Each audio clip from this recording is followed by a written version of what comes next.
नमस्कार दोस्तों, कैसे हैं आप सब। आप सभी का स्वागत है YouTube चैनल विस्कोर में और मैं हूं आपकी दोस्त डॉक्टर खुशबू गुप्ता।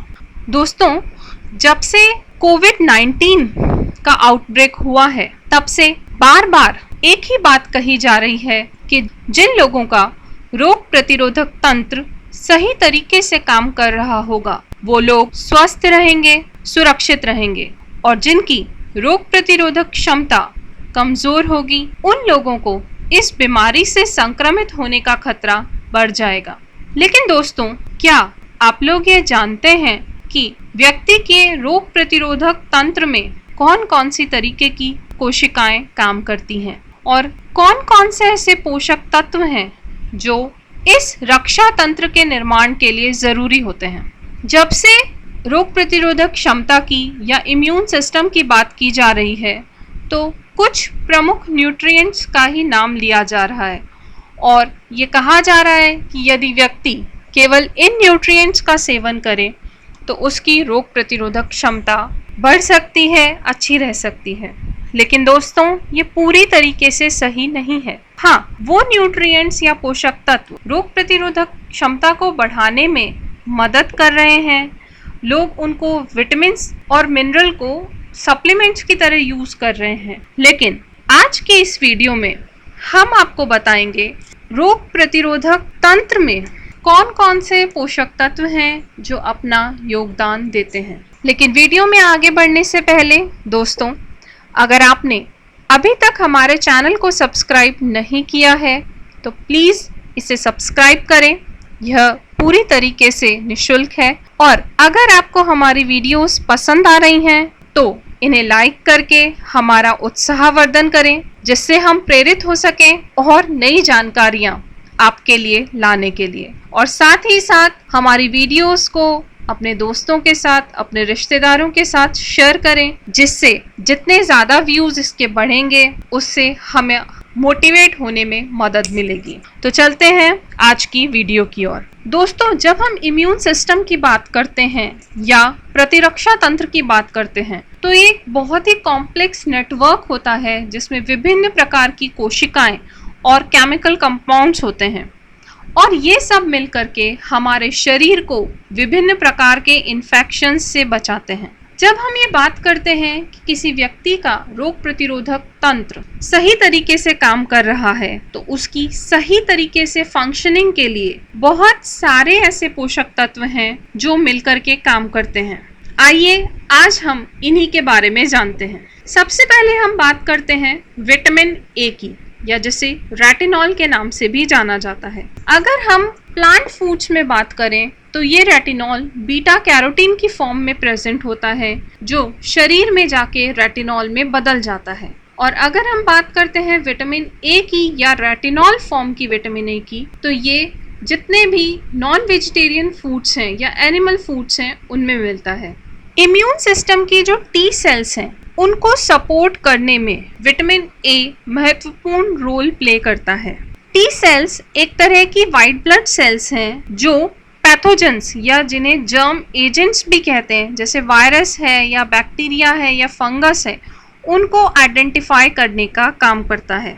जब हम कोविड की बात करते हैं तो कोविड-19 के लिए वर्ल्ड हेल्थ ऑर्गेनाइजेशन का ये कहना है कि अगर आप कोविड-19 के आउटब्रेक से बचना चाहते हैं, इसके संक्रमण से बचना चाहते हैं, तो जितने भी नॉन वेजिटेरियन फूड आइटम्स हैं आप इनसे दूर रहें। इसलिए जब हम टी सेल्स को सपोर्ट करने के लिए विटामिन ए के फूड की बात करेंगे तो हम आपको ये जोर देंगे कि आप जितने भी वेजिटेरियन फूड आइटम्स हैं, जैसे ग्रीन लीफी वेजिटेबल्स हैं या ऑरेंज कलर के फ्रूट्स और वेजिटेबल्स हैं, उन पर आप ज़्यादा ध्यान दें।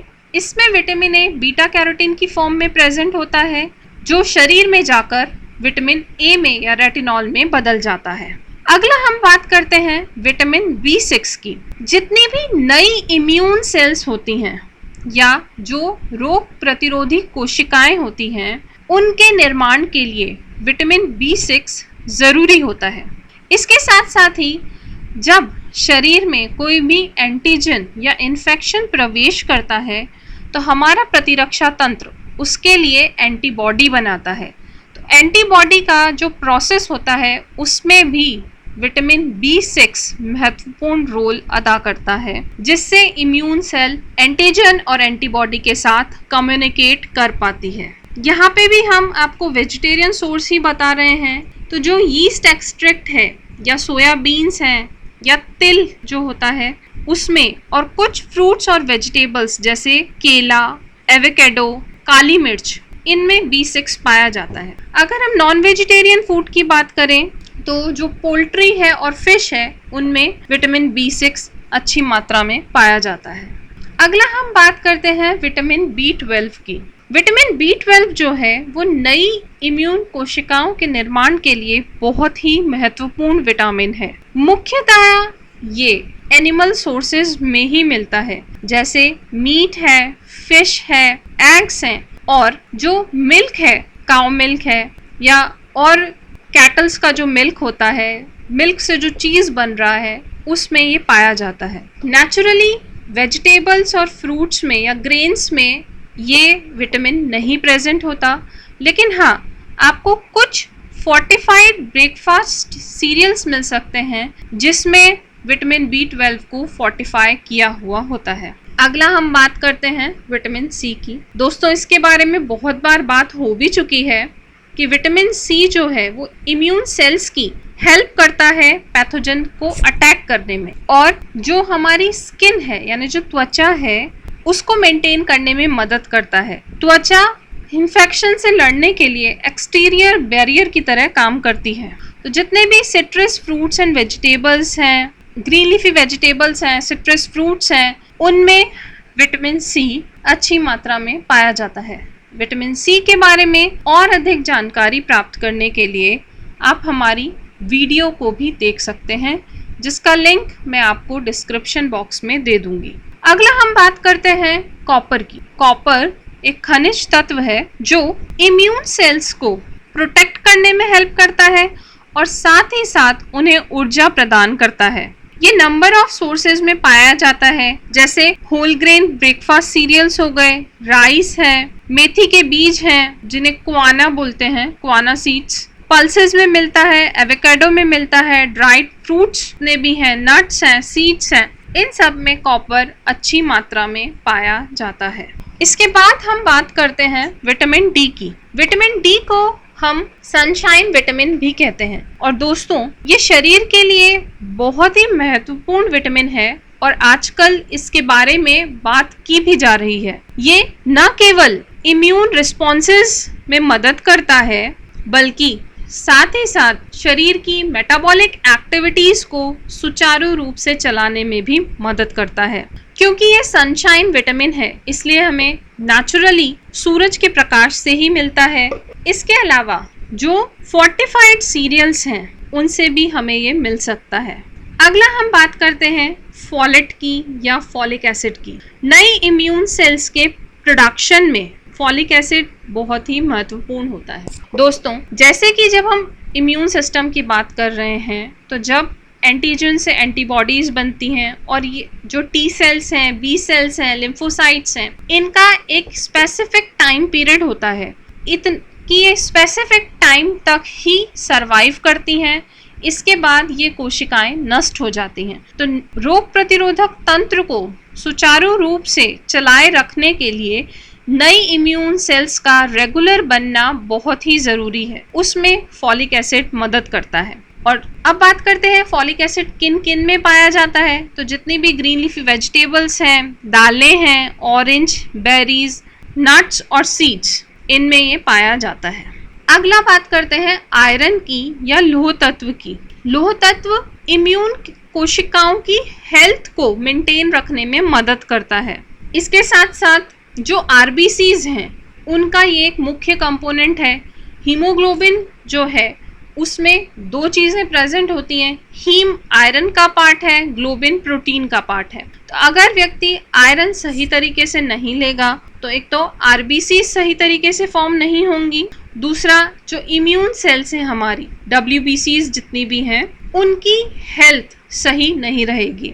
हीमोग्लोबिन शरीर में जो आयरन प्रदान करते हैं, उनमें जो हीम आयरन होता है वो ज्यादा अच्छे से एब्जॉर्ब होता है। हीम आयरन हमें नॉन वेजिटेरियन डाइट से मिलता है, जबकि जो नॉन हीम आयरन है वो हमें प्लांट डाइट से मिलता है। शरीर में आयरन के एब्जॉर्प्शन को बढ़ाने में विटामिन सी हेल्प करता है, इसलिए अगर कोई व्यक्ति नॉन हीम आयरन भी कंज्यूम कर रहा है तो वो आयरन के सोर्सेज के साथ साथ जो विटामिन सी के सोर्सेज बताए गए हैं उन्हें भी कंज्यूम करें, जिससे आहार में लौह तत्व का अवशोषण बढ़ जाए। अगला हम बात करते हैं सेलेनियम की। सेलेनियम मिनरल होने के साथ साथ एंटीऑक्सीडेंट्स की तरह भी काम करता है, यानी शरीर को ऑक्सीडेटिव स्ट्रेस से बचाता है, इम्यून सेल्स को प्रोड्यूस करने में मदद करता है, और अगर शरीर में सेलेनियम की डेफिशिएंसी है तो नई इम्यून कोशिकाओं का प्रोडक्शन बहुत ही मुश्किल हो जाएगा। साथ ही साथ जो इम्यून कोशिकाएं, इम्यून सेल्स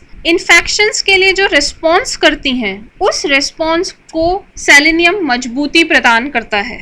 यह नट्स और सीड्स में पाया जाता है, मेनली जो सनफ्लावर सीड्स हैं या काजू हैं उनमें ये मुख्यतया पाया जाता है। लास्ट हम बात करते हैं जिंक की। जिंक एक तरीके का खनिज तत्व है जो मुख्यतया मीट और पोल्ट्री में पाया जाता है। अगर हम वेजिटेरियन सोर्सेज की बात करें तो जितने भी होल ग्रेन्स हैं यानी साबुत अनाज हैं उनमें भी जिंक पाया जाता है। नई इम्यून कोशिकाओं को प्रोड्यूस करने में ये मदद करता है, और साथ ही साथ जो नेचुरल किलर सेल्स होती हैं उनके निर्माण में भी ये मदद करता है, जिससे जितने भी वायरसेस हैं उनके साथ हमारी टी सेल्स आसानी से फाइट कर सकें, और साथ ही साथ इम्यून सेल्स में जो कम्युनिकेशन हो रहा है एंटीजन का एंटीबॉडी के साथ में, उस कम्युनिकेशन को भी ये सपोर्ट प्रोवाइड करता है। तो दोस्तों देखा आपने, अगर हमें शरीर की रोग प्रतिरोधक क्षमता बढ़ानी है और व्यक्ति के प्रतिरक्षा तंत्र को मजबूत बनाना है तो हम किसी एक पर्टिकुलर न्यूट्रिएंट पर ध्यान देने की जगह नंबर ऑफ न्यूट्रिएंट्स जो हैं उनको कंज्यूम करें, और उसका एक ही तरीका है कि अपने आहार में हर तरीके के भोजन को शामिल करें। ऐसा नहीं है कि आप केवल और केवल फ्रूट ही खाएं या वेजिटेबल ही खाएं या केवल अनाज आपके लिए अच्छे हैं या केवल दालें अच्छी हैं। नहीं, हमें बैलेंस डाइट लेने की ज़रूरत है जिसमें हर तरीके के फूड ग्रुप्स सम्मिलित हों, क्योंकि कुछ चीज़ें अगर हमें फ्रूट से मिल रही हैं तो कुछ वेजिटेबल्स से, कुछ हमें अनाजों से मिल रहा है तो कुछ दालों से, और कुछ अगर हमें ड्राई फ्रूट से मिल रहा है तो कुछ दूसरे तरीके के जो बीज हैं जैसे सनफ्लावर सीड हैं, तिल्ली के बीज हैं, सेफ्लावर के सीड्स हैं, मगज हैं, इन सब से मिल रहा है। तो दोस्तों आज के लिए बस इतना ही, और हम उम्मीद करते हैं कि आज आपको बहुत कुछ नया जानने को मिला होगा।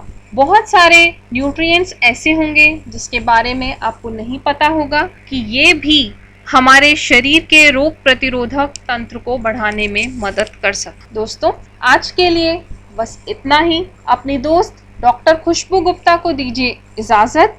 आपसे फिर मिलेंगे एक नई वीडियो में कुछ नई जानकारियों के साथ। तब तक के लिए धन्यवाद।